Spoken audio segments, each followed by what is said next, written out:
Hello, here I'm going to present the presentation on collapse phenomenon or collisions phenomenon.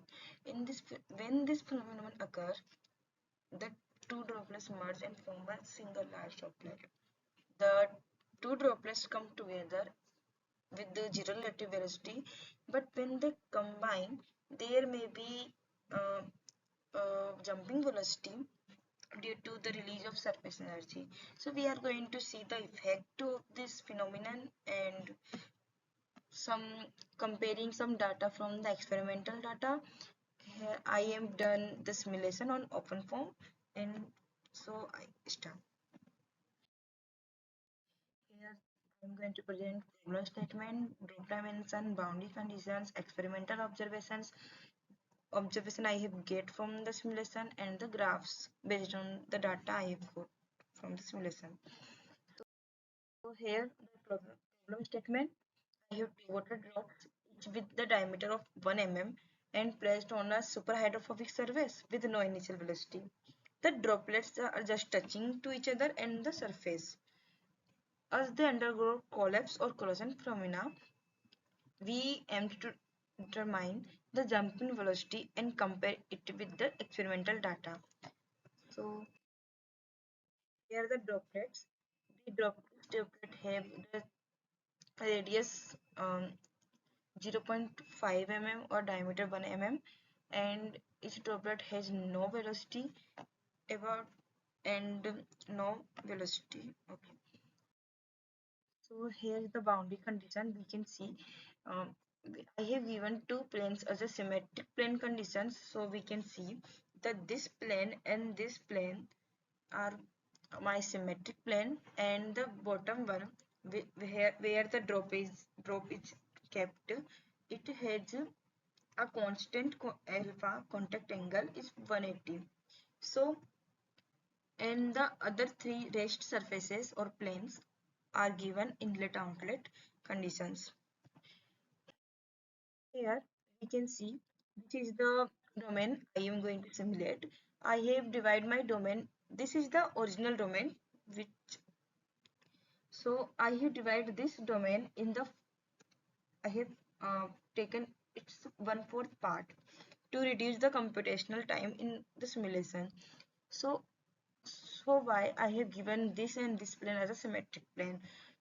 If I in the post processing part, if I reflect the domain with respect to this symmetric plane, I will get this, and if I reflect my domain with respect to this symmetric plane, so I have gotten the full domain. Here we can see the 3D view of the droplet in the domain. So after reflecting this plane, we can see there is two drops and of same size, and they are just touching. And if I reflect my domain with respect to this plane, we can see the two fold drops. So this is the experimental value. uh, I'm sorry, the video is not playing here. So this is the experimental data, and from this I have gotten the jumping velocity 0.11 meter per second, and okay, it's playing. So this is the experimental, and I have done simulation. So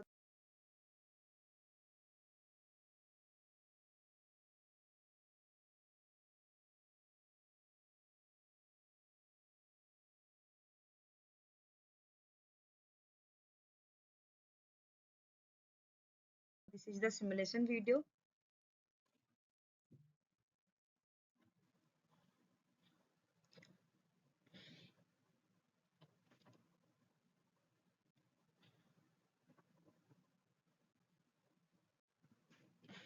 I have taken view of x and y plane, but it is 3D. It is going negative z direction. So this is the simulation video, and the data I have gotten from the simulation. Here I have taken the data between t equal to 2.5 millisecond to t equal to 4.1 millisecond and gotten the y coordinate of the center of mass. I have not taken or considered the x coordinate and z coordinates of the center of mass because we can understand that due to symmetry the position difference or position difference between two time step is going to very small and velocity will be going to negligible.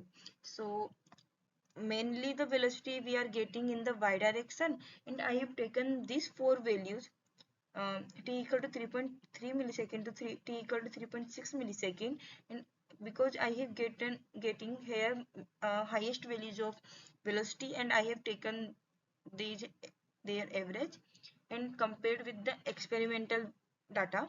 Sorry, this is typo.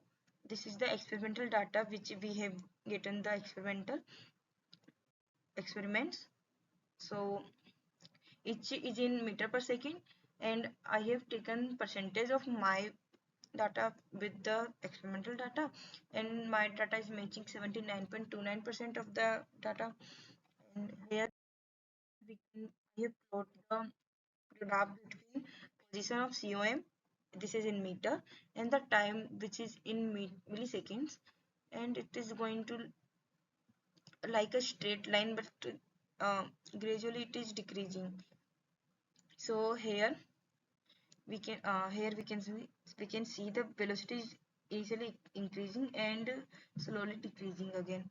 So why is the jumping happening? This happened due to the release of surface energy when two droplets merge. The energy conservation can cause the newly formed droplet to jump or propel itself off the surface. So this is the presentation. Thank you.